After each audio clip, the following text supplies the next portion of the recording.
Ang ating pong text ay makikita sa 1 Peter chapter 4 verse 12 to 14.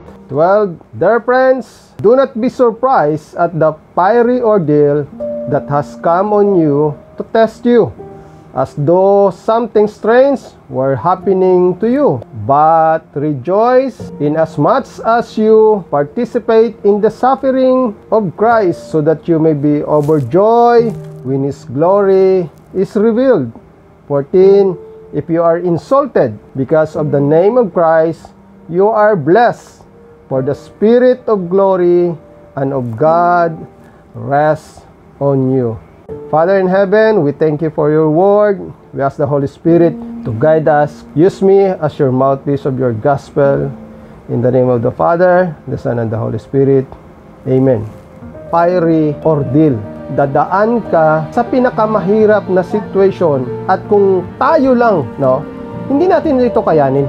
Dadaan sa apoy ang ating mga pananampalataya, at doon makita natin unti-unti na ganun kahirap ang dadanasin natin, at paano natin kayanin yan. At tayo ay nasusurprise sa mga nangyayari sa buhay ng bawat Kristiyano. Paano natin pagtagumpayan ang mga ganitong sitwasyon na dinidescribe ni Peter, na dapat pala tayong mga Kristiyano ay kabahagi ng paghihirap ni Kristo, at ang sinasabi pa dyan na huwag tayong masurprise, bagkus tayo ay magalak. Mapapagtagumpayan ba natin ito?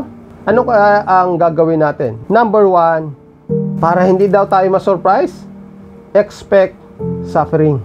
Kasi sabi ng 12, Beloved, do not be surprised at the fiery ordeal among you, which comes upon you for your testing, as though something strange things were happening to you. Sinasabi ng Biblia na tayo mga Kristiyano, we expect yung mga suffering na darating sa atin. Kabaliktaran ng mga naririnig natin na kung Kristiyano ka, ang buhay ay masaya. Then Peter has consistently through this epistle said that the persecution for the Christian in various form is inevitable. Hindi natin pwedeng iwasan. Ito ay mangyayari at mangyayari. In fact, the surprise would be if it did not come. Masosurprise pa tayo kapag walang dumating na mga pagsubok sa buhay natin. Sabi ng John, do not marvel, brethren, if the world hates you. In John 15:16, Jesus said, they hated me, they are going to hate you. Paul writing to Timothy says that all that live godly in the present age will suffer persecution. At kailangan kong sabihin sa inyo ito upang makita ninyo na hindi aksidente ang mga bagay na nangyayari sa atin. Ang tanong, paano natin kayanin? Paano natin lagpasan? We are not to be surprised when suffering comes. Godly lives live in ungodly world, confront the world, and we become unwelcome conscience that is distasteful. Kaya ang bawat isa sa atin, kahit yung mga pamilya natin, iniiwasan tayo. And if we name the name of Christ loudly enough, we become offensive. Tingnan nyo ha, kapag nag-post kayo ng my day ninyo, pagkain yan, sapatos yan, mga bagong binili yan, katatawanan yan, sigurado napakarami ng magla-like, comment, napakarami. Pero pag naglagay kayo ng gospel, kukunti lang. Because the gospel is offensive to them. The goodness alone of Christian can be offensive to a wicked world.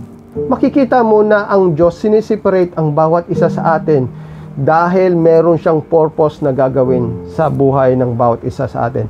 And when you add to the proclamation of the name of Christ, we become particularly offensive. Tama ba? God wants you to be happy. Narinig nyo ito? Nabasa ninyo?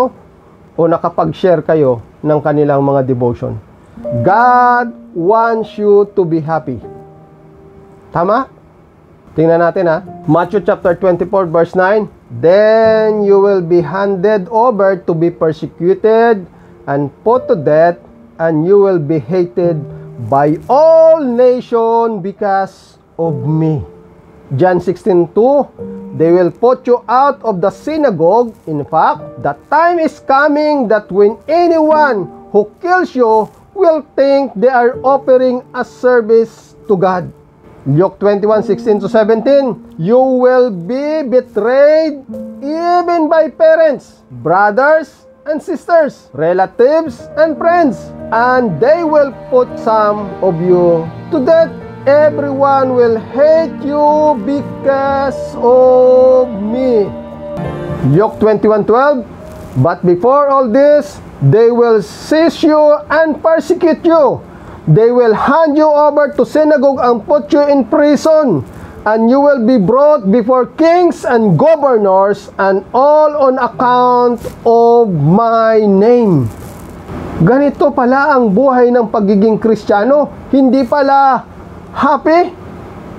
Mark 13:10-11, and the gospel must first be preached to all nations. Whenever you are arrested and brought to trial, do not worry beforehand about what to say.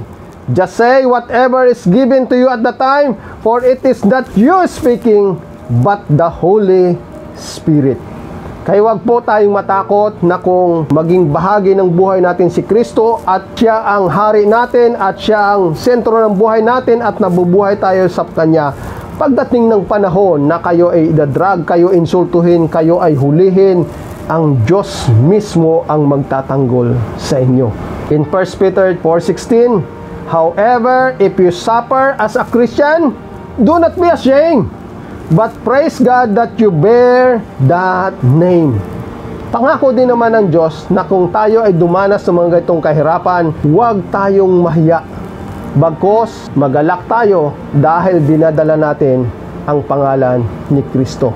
Acts chapter 5:40-41, his speech persuaded them. They called the apostle in and have them flogged.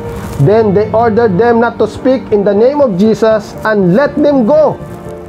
And the apostle left the Sanhedrin rejoicing because they had been counted worthy of suffering disgrace for the name of Christ. Manalangin kayo, magbasa kayo ng Biblia at tibayan nyo ang inyong loob. Kung hayahay ang gagawin ninyo, hindi happy ang buhay na haharapin natin. We need the grace of God to survive. Alam ko na ang Diyos ang magtatanggol sa bawat pamilya natin na nakakilala sa ating Diyos.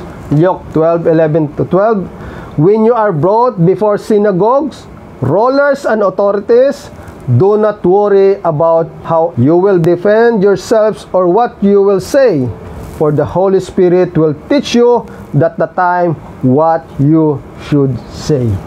Nararanasan nyo ba sa ngayon na nabibigla kayo na mayroong mga dumadating sa buhay ninyo at naguguluhan kayo at natatakot kayo?